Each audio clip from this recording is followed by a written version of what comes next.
Hello everyone, welcome to Initial Solution. In this tutorial, I will show you how to make a Google Doc landscape. So let's begin the video.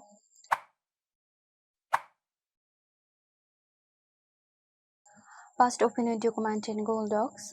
Now click File from the top left corner. Then select Page Setup. A settings window will appear.